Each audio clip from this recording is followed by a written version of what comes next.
You're listening to Food Psych, a podcast about nutrition, eating disorders, and body image. I'm your host, Christy Harrison, and I'm a registered dietitian nutritionist and certified intuitive eating counselor, specializing in health at every size. Join me as I talk with interesting people from all walks of life about their relationships to food. I remember I was teething, little gums bleeding, cried every evening, it was all about eating. When I became a teen, it was all about beefing. Now I'm ready for the world, trying to sink my teeth in.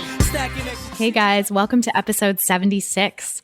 My guest today is Dana Sturtevant, a fellow body positive dietitian and the co-founder of Be Nourished, a body positive health and wellness center in Portland, Oregon. She and her business partner, Hillary Knapp, have created such an amazing space in Be Nourished, not only for individuals seeking help in the Portland area, but also for people all over the world, because they have online trainings and courses for people recovering from weight and body concerns, and also for providers, for healthcare providers who are looking to integrate a more health at every size and body positive approach into their own practice. So I swear I didn't plan it this way, but I think this is a really good episode to include on the heels of the last 3 episodes, which really got into the ethics of recommending weight loss and why it's not really ethical to recommend weight loss as a health and wellness professional in this day and age. And I think the Be Nourished programs are a really nice resource for anyone who's looking to learn more information about changing the direction of your practice. And I'm going to include all those links in the show notes for this episode. And a couple of specific resources from them that I want to mention. Be Nourished is holding a retreat for practitioners, for health and wellness practitioners, called the Embodied Practitioner Retreat at Kripalu.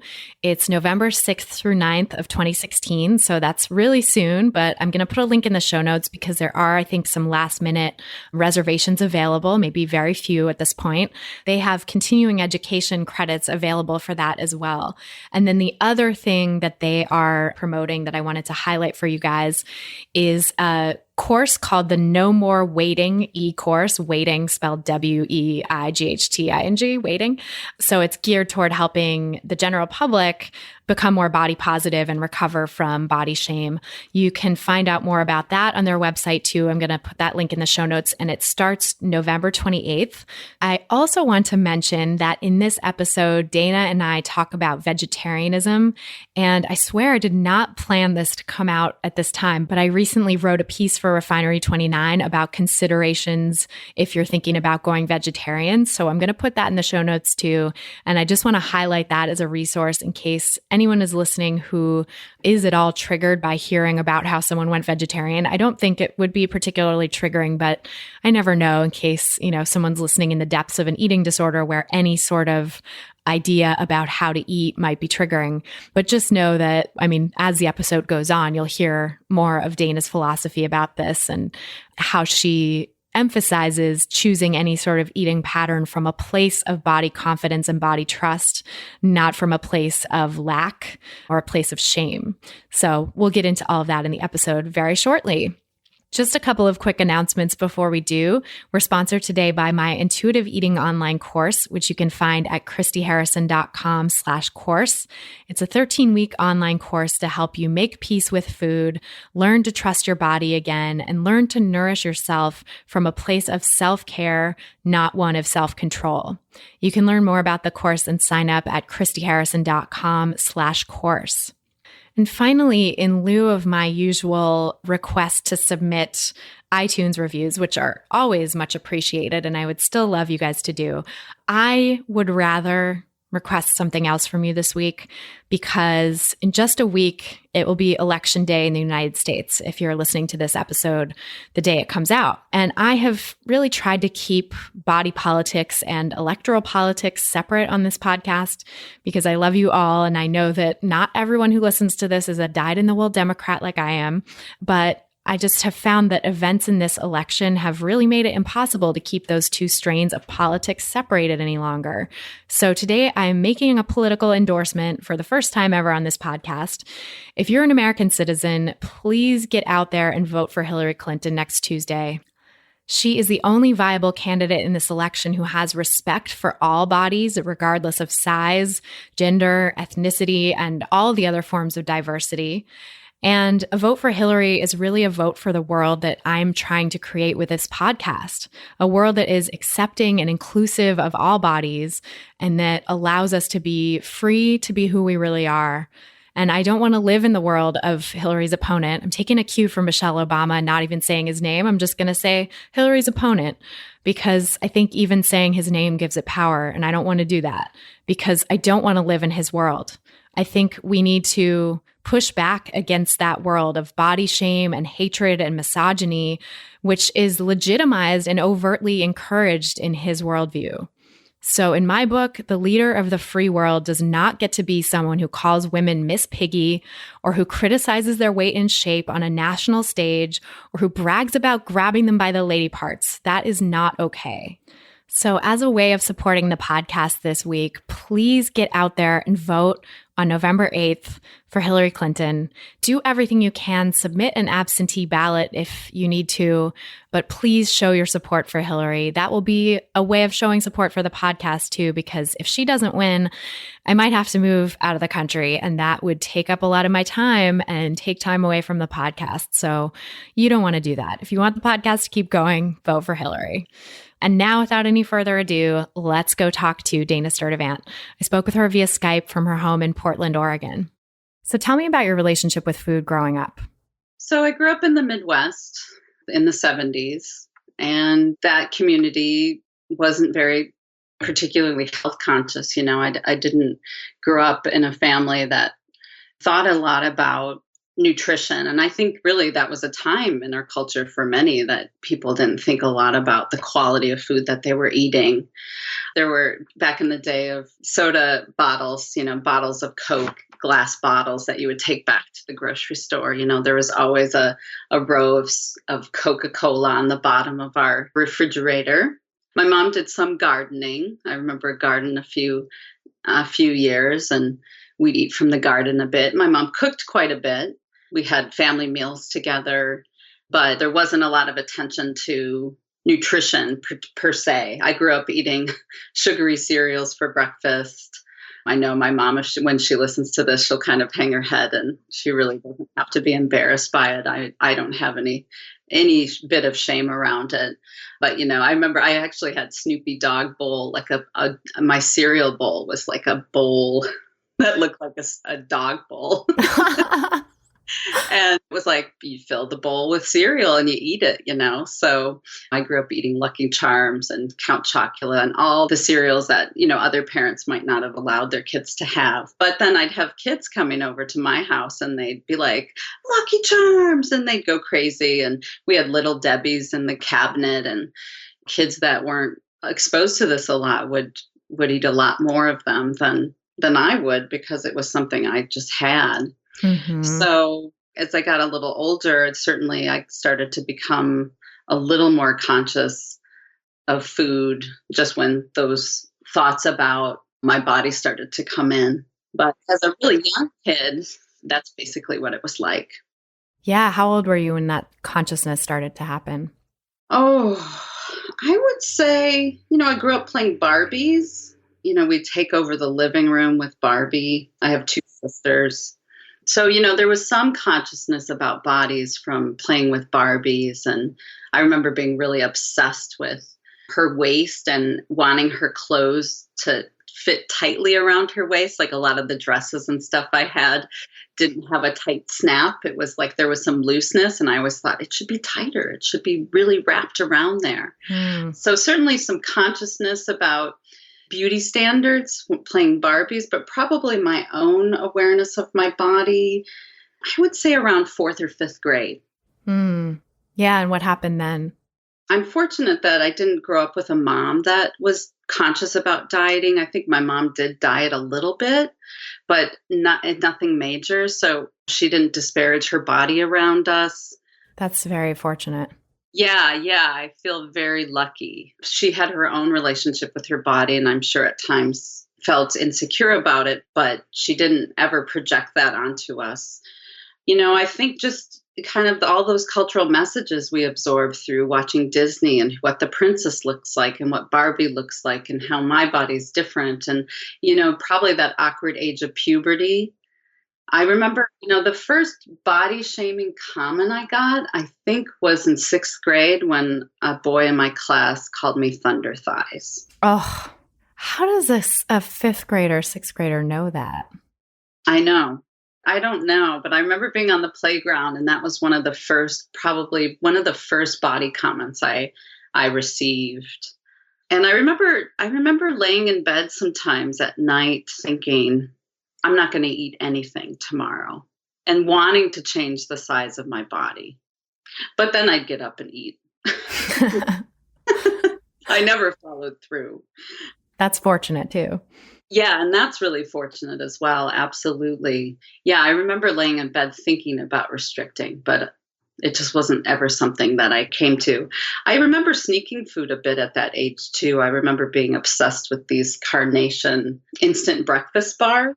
I don't think my parents ever said, don't eat that, or, you've already had one, or I don't remember ever getting that, but there was a sneakiness to it. I would go down and get one and eat it in my room, and then I would go down and get another one and eat it in my room. So there was some shame around it, but it was self-imposed. It wasn't, my mom never said, who ate all these Carnation breakfast bars? Did it sort of go along with the thoughts of restricting, like that you felt you should be restricting, and so then any type of snack you were having was sort of seen as bad? It may have very, unconsciously. Mm-hmm. It may have been in response to that. I wonder if just some of the body discomfort, a changing body through puberty and some of the comments that would be there, or you'd think would be there. I wonder if that had an impact. I also just wonder if I just maybe had some anxiety that I was trying to calm by eating. Well, it's so interesting too, what you were saying about deciding that you should restrict or lying in bed and thinking about it. It's like, how do kids get the message? That's sort of the power of diet culture and the pervasiveness of it, that like you could get this message that restricting is a way to change your body size, that it's just diet culture reaches people from such a young age. Yeah. And it wasn't like I was thinking about calories or things, but I knew that not eating would be the way to lose weight. That was the belief, right? So somehow that got ingrained in me. Yeah.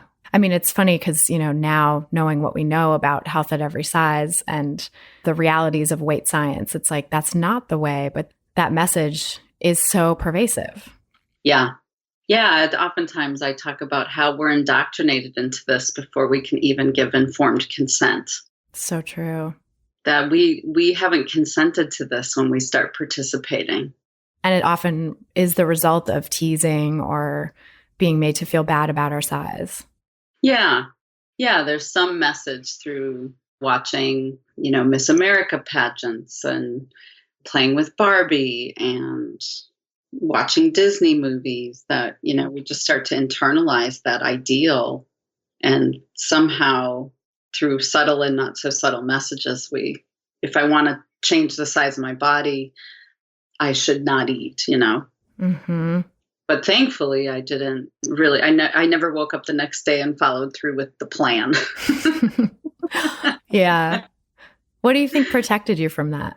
I'm sure having a mother who never said anything about my body, not having it modeled in my household. That's huge.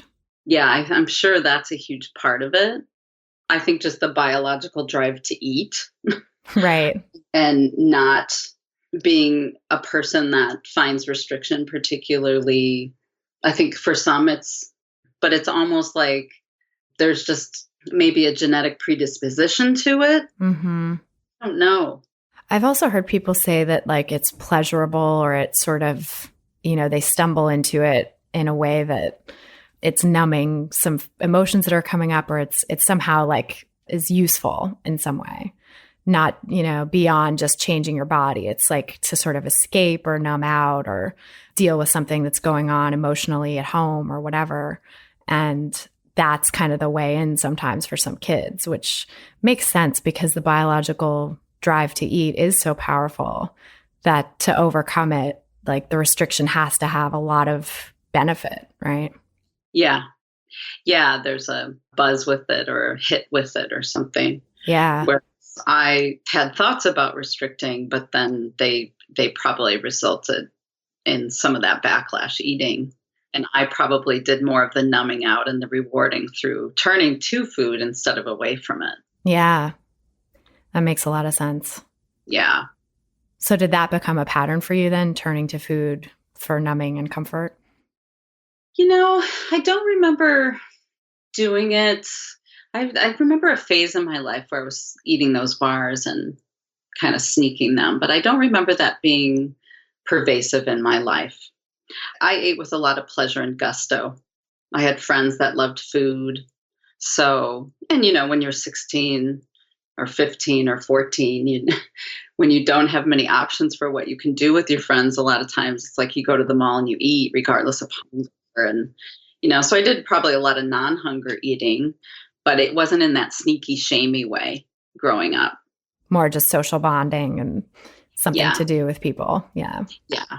Also so interesting. I've talked about this a lot on the podcast because so many of us have the self-consciousness come on, especially as women, when we are going through puberty. And I think it's no coincidence that for women, puberty is a time of necessary weight gain. Like you have to put on weight to be able to menstruate and to have your reproductive system functioning.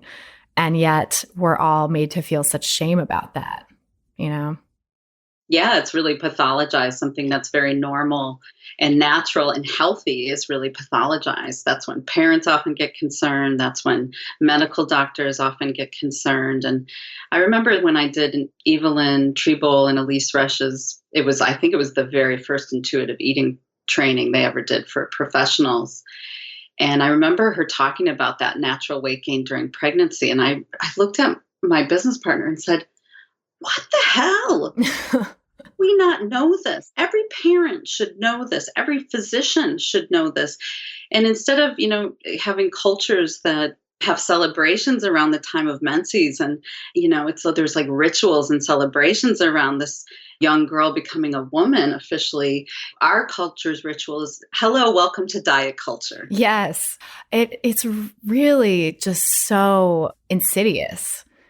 Because it's like also women are sort of coming into their own at that time as humans, as people. It's like, adolescence is a time of individuation and sort of exploring your own identity. And so to be foisted into, it's like, okay, yeah, welcome to womanhood. Now you're on a diet and you have to hate your body, like rather than now you can figure out who you really are and what you want and, the type of person you're going to be. It's like, and you also have to do this other thing that's going to take a lot of mental energy and emotional energy away from that pursuit. Yeah, it's like a time in your life where your focus shifts from your own desires and what you want in your life to your desirability and, dare I say, your fuckability. Oh yeah, for sure. I mean, and that's like, of course, every adolescent wants that, right? It's like there's some biology there too, I suppose. So that makes it even more challenging. Yeah, wanting to be wanted. And I mean, there's even, I think, research that shows that young girls before this phase when you ask them what they want to do, they want to be doctors and lawyers and astronauts and teachers. And when they hit this age, they're like, I want to be a model. I want to be an actress. I want to be a celebrity. I want to be famous. I think in part because we associate that being wanted and people thinking we're sexy. And, and it's interesting because while I think we have our own desires and our own sexuality budding at this time, we're also coming into power as young women that we aren't necessarily mature enough or ready enough to do, to deal with. And, I think there's some discomfort with that. And I mean, I have several clients whose eating disorder started on the day they got their period. Wow. And it's like, there's some power that they come into that's like, I don't want this, Yeah. Like, I'm not ready for this. I'm not ready for this. And even though, sometimes I think we can have these catcalls from men and boys in our classes and our friends' brothers, but there's a discomfort to it too. Deep down, being objectified doesn't feel good. No. So there's this desire to have that validation, and that's so much where we get our worthiness. And yet it's also really scary. And, I don't think we live in a culture that talks about female sexuality the way it needs to be talked about. What we tell boys is it's natural and you just have this drive. And we tell girls, you just, don't get pregnant and be a virgin as long as you can, instead of norming their own desires and that there's something in it for them, right? In the sex act. And so it's really complicated. I remember Anita Johnston wrote a little bit about that and Eating in the Light of the Moon. And I think in Caroline Knapp's book, Appetites, she also talks about this phase. Yeah, those are good resources to check out. Yeah, they're both some of my favorites. And I actually wrote an article that was featured in the Huffington Post called The Not So Sexy Origins of Body Shame. And I quote some pieces from those books and really talk about this very thing, how the entrance into reproductive life is a high-risk time for young women. And if you were at the conference, the Meta conference, when maybe heard Margot Main say that, oh yes, the entryway into reproductive life and the exit from reproductive life seem to be the highest risk times for women and eating disorders. Yeah, because this sense of desirability is either coming on or sort of being taken away from us, and wanting to negotiate that, and also having the body changes that go along with that. Like the thing that I loved that sort of stuck out for me the most in that talk was the life preserver metaphor. I quote that a lot to my clients, where she made this analogy to, the weight that you gain around your middle in menopause is your life preserver, because actually your estrogen level goes down, and having more fat on your body helps preserve your estrogen so that you're not getting the hot flashes and the sort of negative effects of menopause as strongly if you do gain the weight. So it's your body's way of protecting you and preserving life. And yet so many women fight against it and, hate it. Mm-hmm. And it's like, this is your body's way of protecting you, just in the way that, weight gain in puberty also is your body's way of protecting you and sort of ushering you into reproductive life. And yeah, we have so many qualms about that. Mm-hmm. Yeah. And once again, like normal, natural, healthy weight gain is pathologized.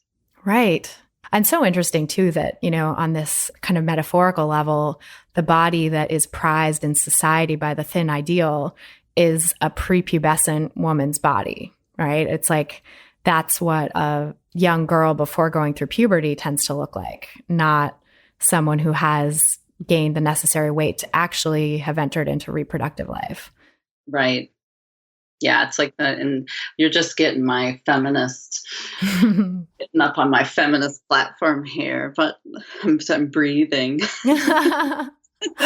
I love it. I think this kind of discourse is so essential too, especially, I have male listeners as well, but I think this really resonates with a lot of women who have struggled with body image issues, because it's not a personal issue. It's a societal issue. It's, a problem that we all have because of patriarchy and diet culture. And, I think sometimes realizing that really helps people feel a lot less shame about their own struggles, Absolutely. Yeah. If patriarchy affects men, feminism has benefits for men. Absolutely. And men can internalize that thin ideal too. And increasingly, I think with men's magazines, the way that men are portrayed is, instilling that thin ideal and the sort of thin but muscular ideal too. Yeah. Yeah, it's like lean. They're focused on leanness and six-pack abs, and women are focused on thinness, Yeah, I think diet culture, because, there's pros and cons to the rise of social media, but one of the benefits is that the body positive movement, the fat acceptance movement, is gaining momentum because of social media. And now the diet industry is panicking because more and more women are saying, no, I'm not going to participate in this. And so they're seeing men as an untapped market. That is interesting. I have not actually thought about it in that way, but that makes so much sense from a capitalist perspective, you know. Let's get the boys on board too. Right. Yeah. Untapped potential. And then we live in this healthist culture too, that so much pursuit of thinness is about being healthy, and families really buy into that idea that we have to be healthy and eat healthy and be a healthy weight. And so thinness oftentimes is rooted in, this belief that you can tell what a person's health is by looking at them.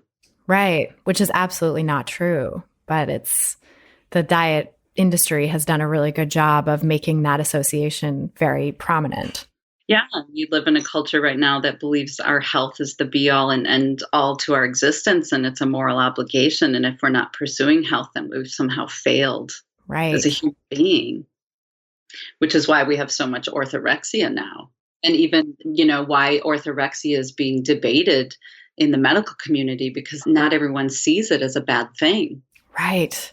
Yeah, I've actually read fellow dietitians posting on Facebook and stuff saying, well, some orthorexia is actually a good thing because we have a, quote, obesity epidemic in this country and people need to, quote, get healthier. And that just makes so many assumptions that are not true. Like, that the obesity epidemic is a thing, which it's not, and that being larger bodied is associated or is, the cause of worse health, which it's not.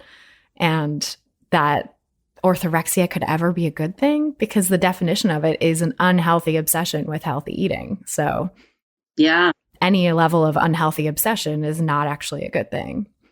Right. Yeah. It's like, how do we raise competent eaters, not healthy ones?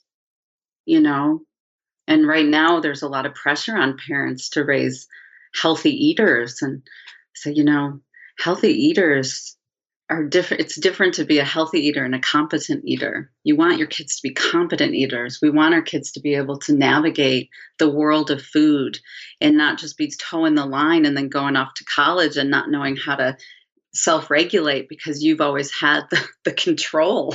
Right. Right. It was like how you were saying you had all these sugary cereals and they weren't actually that big a deal to you.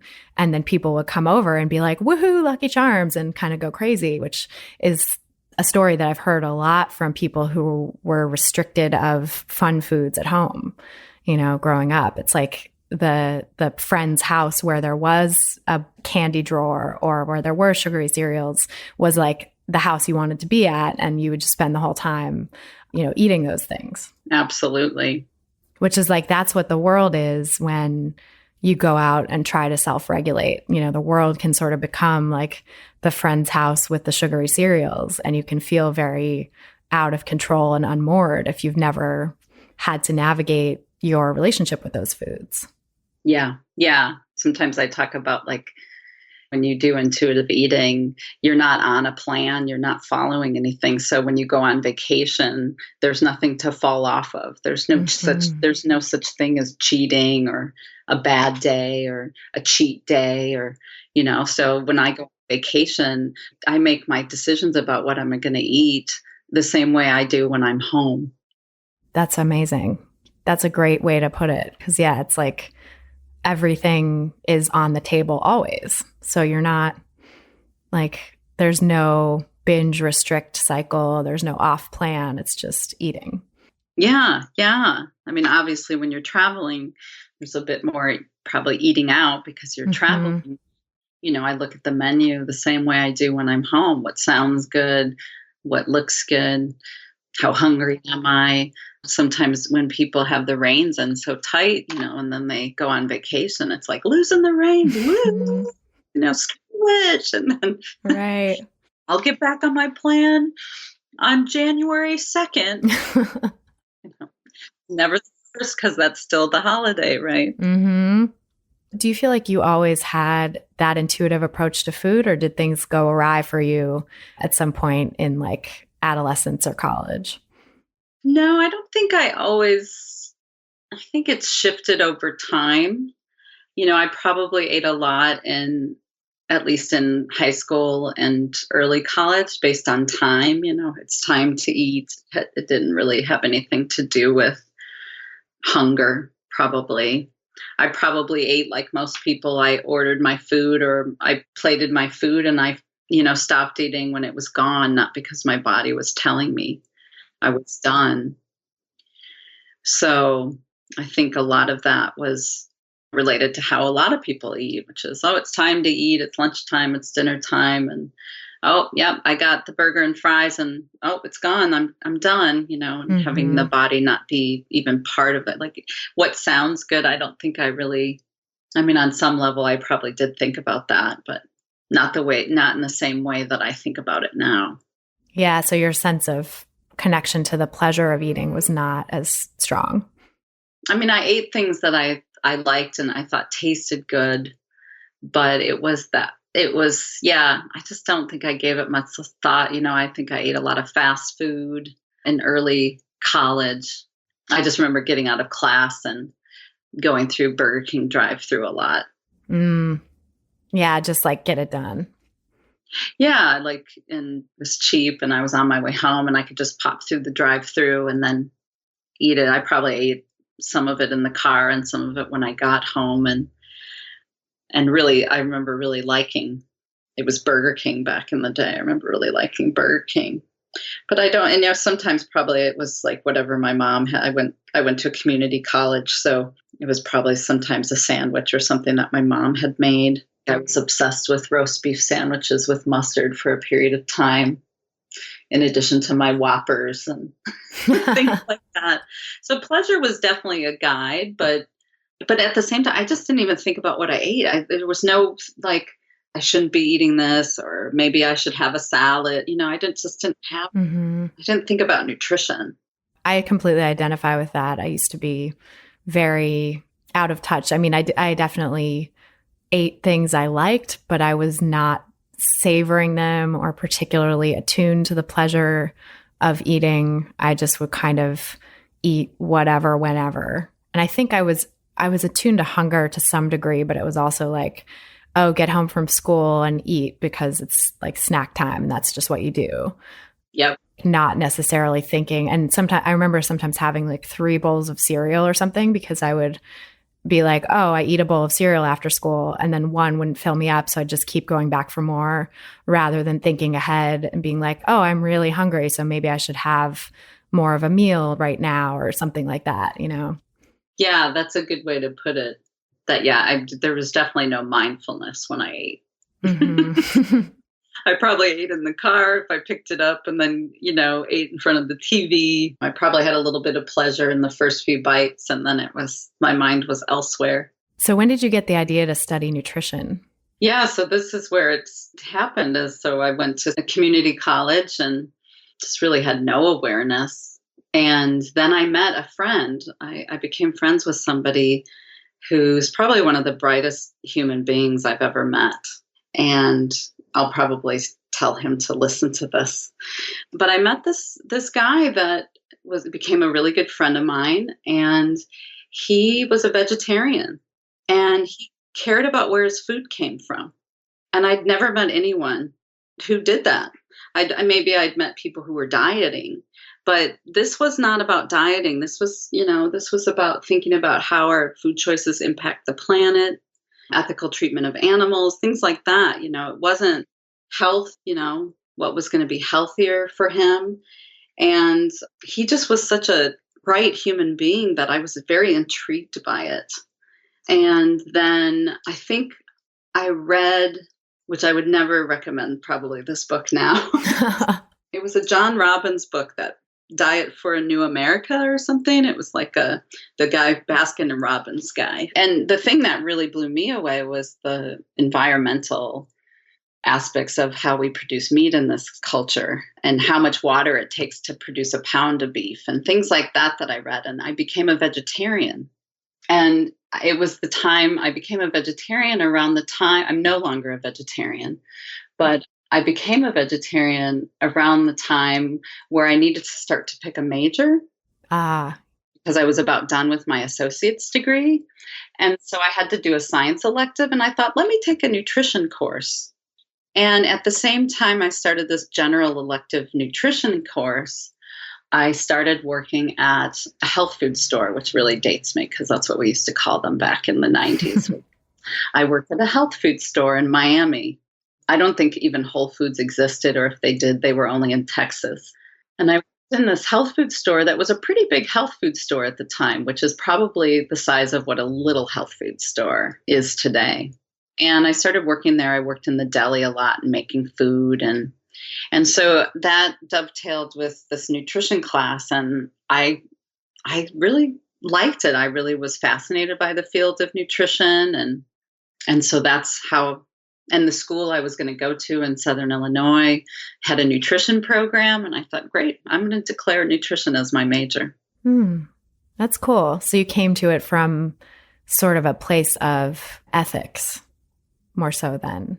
Yeah, probably ethics and health. Thinking about how I took care of my body and how I took care of the environment. And I love that you phrase it that way too, because that is like such a key shift to me in thinking about nutrition, is that, you can think of it, I always say like self-care, not self-control, because you can think of it as self-care and make choices based on sound nutrition principles to care for your body and make you feel good. And that's great. Or you can do it from a place of self-control and be following rigid rules and fad diets and, stuff that doesn't actually help you. And that's not good. It doesn't feel good. Yeah. And that one you just talked about is rooted in shame. There's no depth to that. Like my path was rooted in core values.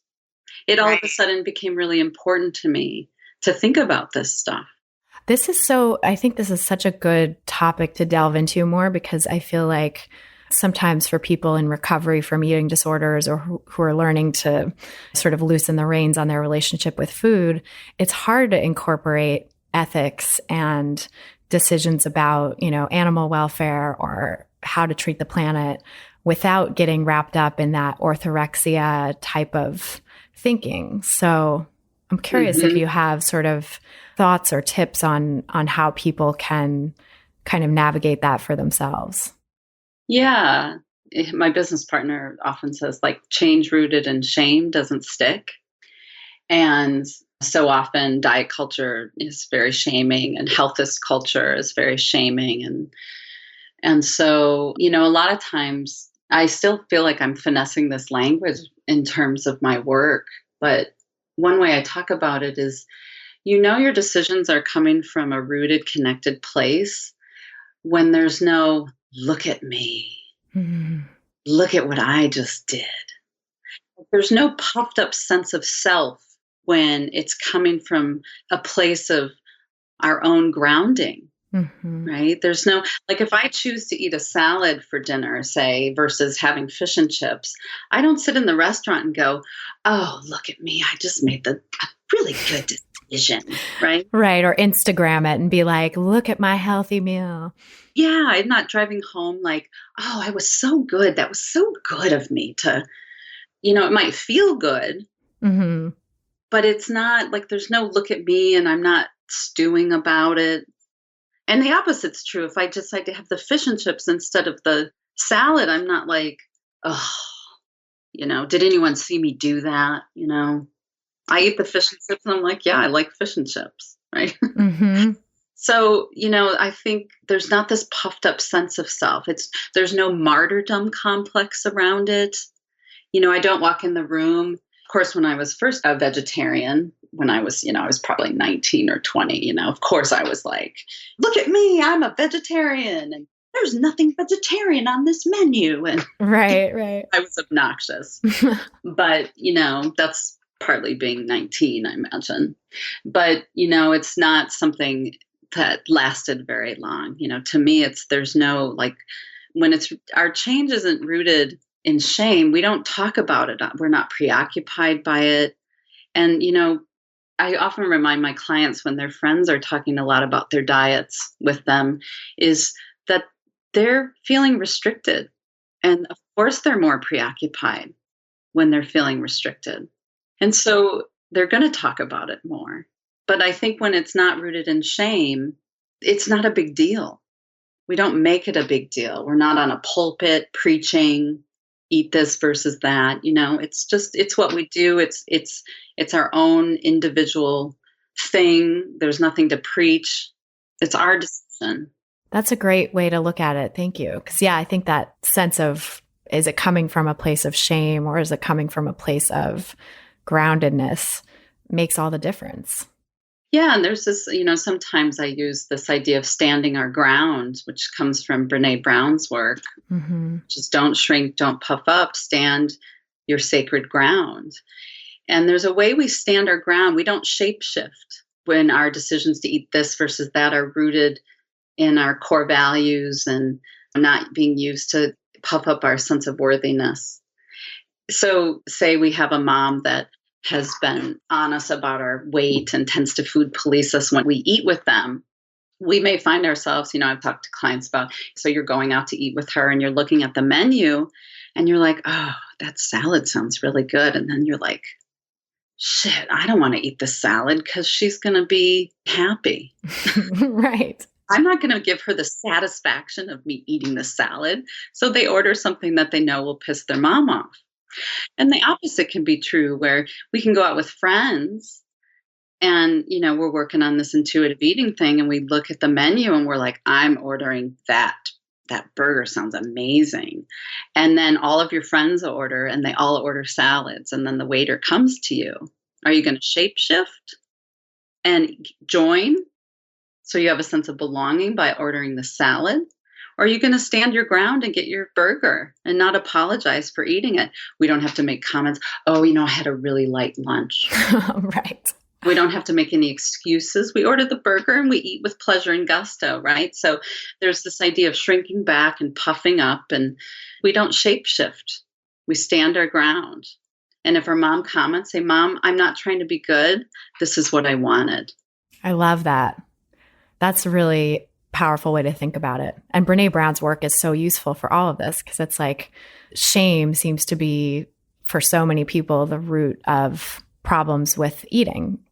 Issues with your relationship with food often come from a place of shame. So to be able to navigate, Brene Brown's work is all about navigating shame and learning to respond with vulnerability and, sort of, what's the word I'm looking for? She has a word that she always uses about navigating shame, which I can't think of. But anyway, people should definitely check it out. I'll link to that in the show notes too.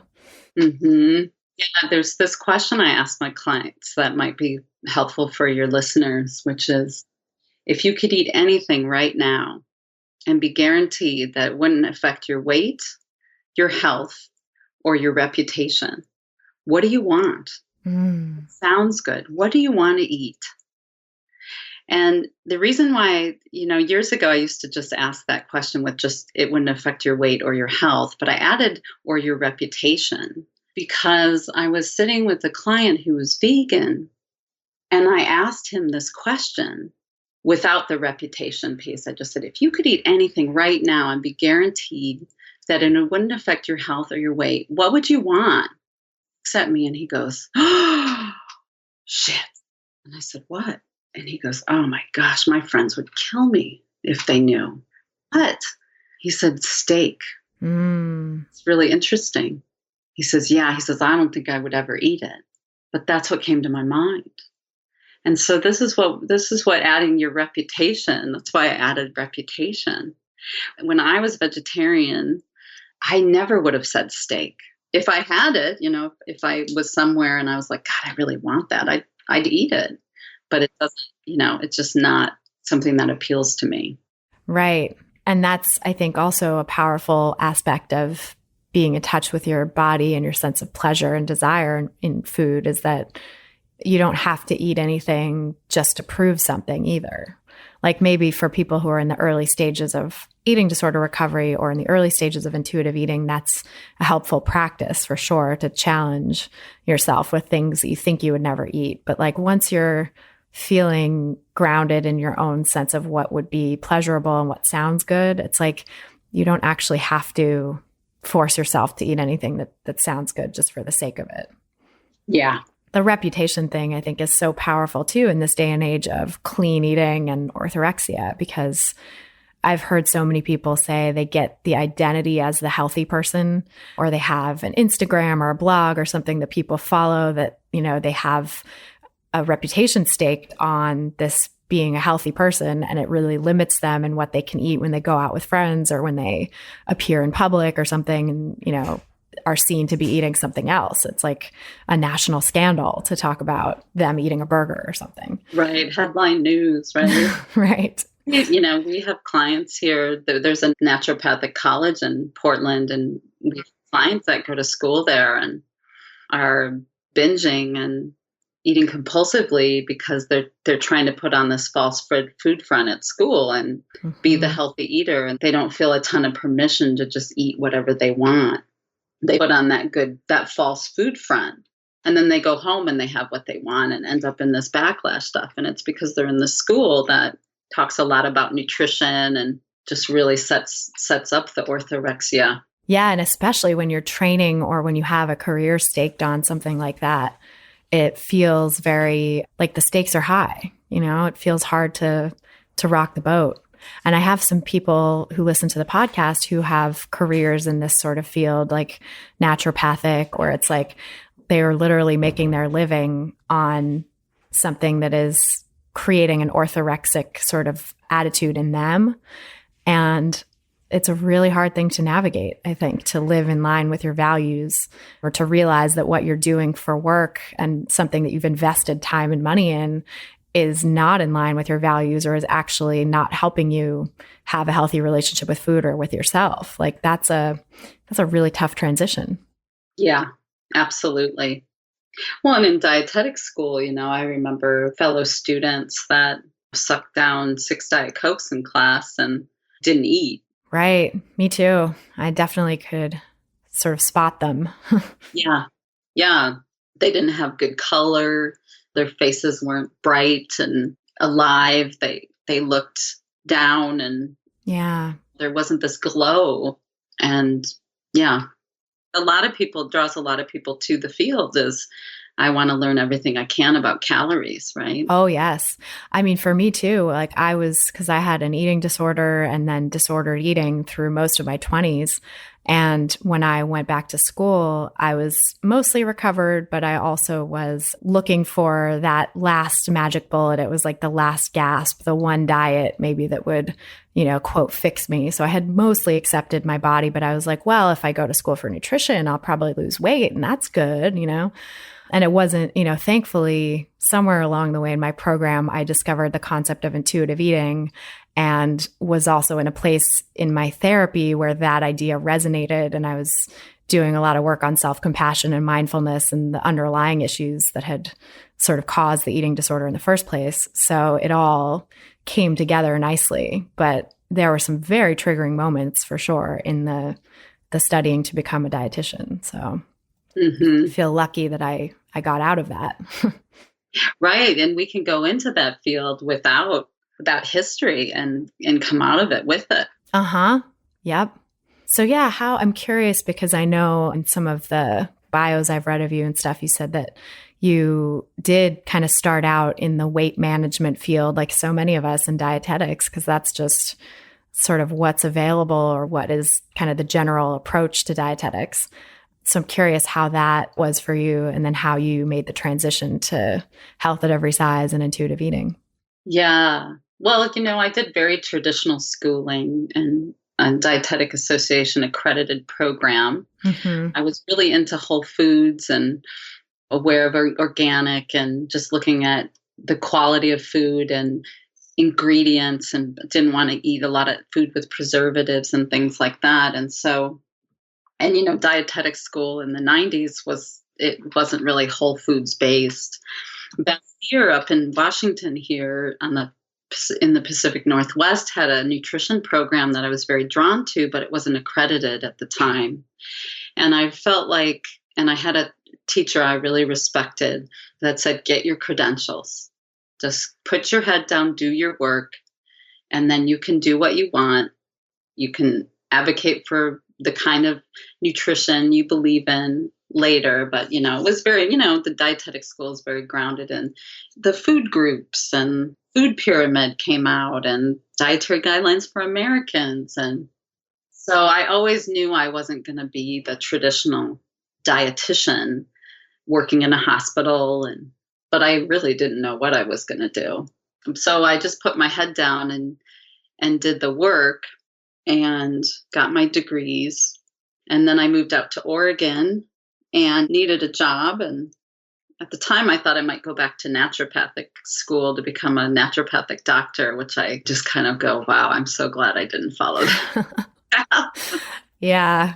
And I thought, that's a lot of time and money and education. I just didn't know if I could do it. I was so burnt out after grad school. I hear you. So I said, what job, and just work for a while, and maybe your path will present itself to you, So I got a job in research, working in the traditional weight paradigm on studies with the DASH diet, dietary approaches to stopping hypertension, which is a high fruit and vegetable diet. And I was a health research interventionist. If you could see me, I'm putting it in bunny ears, right? But I led groups and did individual visits with participants in the clinical trials that I was working on. And they had a focus on blood pressure and lowering blood pressure. And they had, a weight loss recommendation of pounds, which, of course, everyone that participated in the studies wanted to lose way more than pounds. But they wanted this modest drop in weight because it was believed it was needed to drop blood pressure. And I worked in a group that none of us, we all knew dieting didn't work. And none of us believed we were promoting dieting. Oh, yes. We believed we were promoting healthy lifestyles, right? Dieting doesn't work. We're not dieting here. But, when you come in every week, we're going to weigh you and see if you've lost weight. We're going to ask you to track your calories obsessively.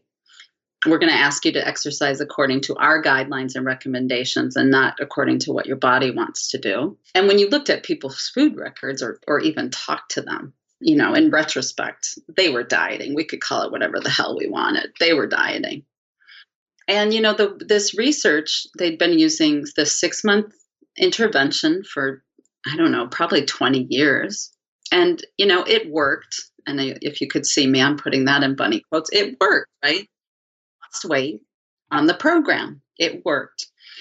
But of course, at 2 years, they were back up to their starting weight or higher, heavier weight. And so I started to wonder why we were focused on weight when we could just be promoting healthy behaviors and the body's going to sort it out. I just thought, why don't we just focus on self-care and trust the body to sort it out? And they said, oh, that'll never work. And they didn't think people would ever participate in something like that. And it's funny. I've been doing this for 10 years and I have thousands of people on our mailing list come through our courses, and we don't ever promise weight loss, promote weight loss. You'll see no weight loss language from us. And people want it. And people still come to us wanting it, right? So we're not going to collude with them by saying, you probably will lose weight. Right. And so I started to feel unethical, and I started to want to work with people. And I'm also a yoga teacher, and I was really curious about the mindfulness and self-acceptance practices of yoga and how they intersect with body image and body acceptance and self-acceptance. And I was also really aware that people's lives were what got in the way of them. Well, we were asking them, I think, really to do things that were very unsustainable, one. And then people's lives are what gets in the way of their plans, because the plans that we make to change the size and shape of our body are not flexible enough to deal with what life throws at us. And so I just wanted to offer something different. And I basically knew that nobody was going to hire me. I was not going to find a description that said, looking for a dietitian who wants to incorporate mindfulness and self-acceptance practices with food and body image and weight.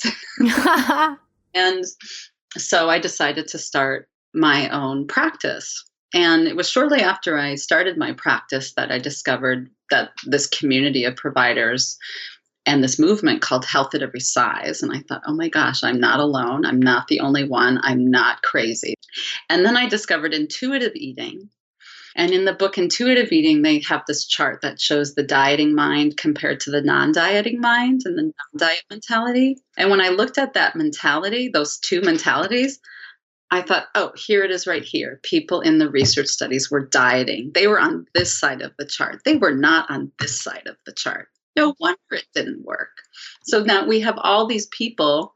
I was just at Kripalu Yoga Center in Massachusetts, and they have this integrative weight loss program. Once again, I'm using bunny ears. And there's some decent things in the program, but they're promising weight loss. It's rooted in the dieting mind. They recommend that people keep food records. They're basically just colluding with the dieting mind, but they think they're promoting healthy lifestyle change and not dieting. I think we see this with mindful eating a lot. They're promoting mindful eating as a path to weight loss. Well, if you're using anything as a path to weight loss, your clients are dieting. You can call it whatever the hell you want. Yep. People are indoctrinated into dieting culture. And the only way we move away from diet culture is to put thoughts about weight on the back burner. Absolutely. It's not possible to heal relationship with food and body while trying to control the size and shape of our body. And yeah, you can use as much self-compassion and as much mindfulness as you want. That's the latest thing that's really gotten under my skin is the self-compassion diet, because it's like, once again, using something that is a really powerful tool for body acceptance and body positivity in the service of weight loss, it's not meant for that. And weight loss, anything that you treat as a diet will not work, as diets don't. It's not going to produce the weight loss that you seek, but it's also not going to heal your relationship with food. Yeah. Yeah. And something, I just heard the title of Jean Christeller's new book, which I'm not able to say it verbatim, but she's a mindful eating person. Yeah. And it's like the joy of eating half a cookie. Oof. Ugh. God, no. Thought, shit, that's going to be on the shelves. The joy of eating half a cookie or something. It's something like that. Oh, and what drives me crazy is how people don't see how we hold up restriction while pathologizing overeating. Mm-hmm. Right? Like having 4 cookies, how about mindfully eating 4 cookies or a bag of cookies? Right. Yeah. Why is that not the title? The joy of eating a bag of cookies. Yeah. Like the joy. I know. I was in a workshop, a retreat with Tara Brock and this weekend. Yeah. I love her. Me too. Love her. And yet, she talks about over-consuming. Mm-hmm. And she uses it more broadly, like over-consuming. So she's talking about shopping and, the ways we over-consume. She didn't specifically talk about food, although I'm sure everyone in the room, 300 people, immediately thought about food and overeating. They didn't probably immediately think about overspending. Right. And I listened to her podcast and she does bring that up a lot. And my mind always goes there too, Yeah. And I know she has a history of binge eating. So I think that might be where her mind goes, in regards to food. Right. And instead of, talking about how restriction is also part of suffering. Right. And how restriction sets us up for overeating. Yeah. And so when she just talks about the over-consuming, when it comes to food, so oftentimes the over-consuming is a byproduct of the restriction and the restricting mindset. And whether you can follow your restriction or not, the fact that you think you should be restricting your food is going to lead to overeating, which probably circles back around to my thing with these carnation breakfast bars, thinking at night I shouldn't eat anything tomorrow and then eating 3 carnation breakfast bars in the corner of my room, hoping no one would find me. Right. That's sort of Last Supper mentality. Yeah. I never followed my restrictive thinking, but because I thought I should be restricting, I was doing this other thing. That's so powerful to think about too, because I also hear a lot of people say, well, I don't diet. I don't believe in diets, but they are doing, they're colluding with or participating in the diet mentality in some way. And that way might be as subtle as just thinking they should be dieting or thinking they should be engaging in healthy lifestyle change, and not even actually doing it, but feeling that they should, and therefore setting themselves up for that sort of deprivation-based eating. Yeah. Yeah. I mean, I was just at this yoga center, and you walk into this cafeteria and it's just this huge spread of food. I mean, there's so many choices. There's a sandwich bar, and there's this little bar with all this Ayurvedic inspired food, and there's kitchery, and there's always peanut butter and jelly, and then they have a salad bar, and they always have a soup, and then they always have some hot entrees. So you have all these choices. And on Wednesday and Saturday nights, there they have dessert. And it's just always interesting when I get to the end of the line and see the dessert, what people are saying.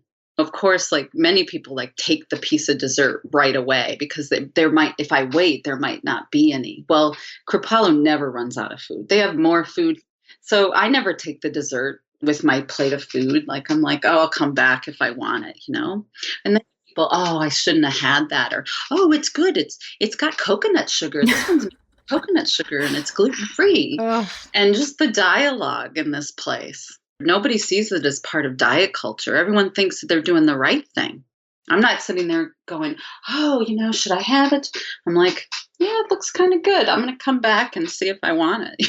It's so funny because that's taken me back. I haven't been to Kripalu for 5 years probably. And I'm actually coming for your Be Nourished provider retreat, which I'm so excited about. But the last time I was there, I was still in this sort of restrictive mindset with food. I wasn't, fully disordered, but I was still living within the diet mentality. And I remember thinking those things about the food, like, oh, I'm being so good, or this is so good. And so, so healthy. And then going to the little cafe they have like a coffee shop where you can sit and get internet and do work and stuff. So I remember going down there to do some writing and buying a big chocolate bar and just eating the whole thing after my sort of quote unquote clean lunch or whatever, just wolfing down this chocolate bar and then being horrified with myself, like, oh my God, I've just undone all this, healthy eating that I've been doing, not recognizing hey, you've been so fixated on the perceived cleanness of this food, or also trying to not eat too much in front of other people and sort of being socially acceptable, blah, blah, blah, that of course I set myself up to want to eat this whole chocolate bar in one sitting because I was hungry and deprived, So It's really interesting. I'm excited to go back in a very different state of mind. Yeah. Yeah. Every time I go, it's changed. So I imagine it'll have changed quite a bit from the time you were there. Yeah, that's interesting. I'm excited. I went to a macrobiotic place recently with a friend of mine who was coming in from out of town. And this was a place that she used to go to as a kid that she really loved when she visited New York.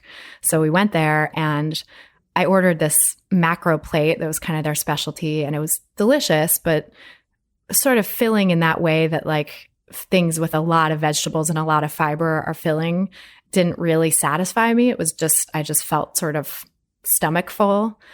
And then I got home and I was like, I'm still hungry. I'm going to have a snack. And I ate some chips or something, and I was like, gosh, it's so amazing to be in a relationship with food now where that is okay, and where feeling justified and still being hungry and still wanting something to sort of satisfy me feels very normal and easy when, 5-10 years ago, it would have been this horrifying thing.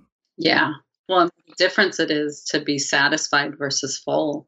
They're not the same thing. Exactly. Feeling full, but not at all satisfied and left wanting. And you can walk away feeling really satisfied, damn it, that was good. And not maybe particularly full. Right. Satisfied, right? Yeah, it's so amazing. At the end of the Tara Brach retreat, she had us sit with people, and you sit with a partner, and they said, tell me something you love. And you would say it, and then they'd say, thank you. And then tell me something else you love. And you'd share and thank you. And tell me something else you love. And, went for 2 minutes, and then we switched. And one of the things I said is, I didn't say I love mashed potatoes. I didn't say specific foods, but I said, I love when I eat a meal and I'm like, God damn it, that was good. Oh. Yes. That's satisfaction, that complete satisfaction with a meal. So great. Yeah. And it's not tied to a specific food. I didn't really say, oh, I love this and I love chocolate and I love, Mm-hmm. apples in October when they're in season. And, it was just like the meal, a meal that's satisfying, and that satisfaction comes from who I'm with, where I am, the taste of the food. It's how hungry I was when I went there. Yeah. It's a context dependent sort of thing. It's all of it.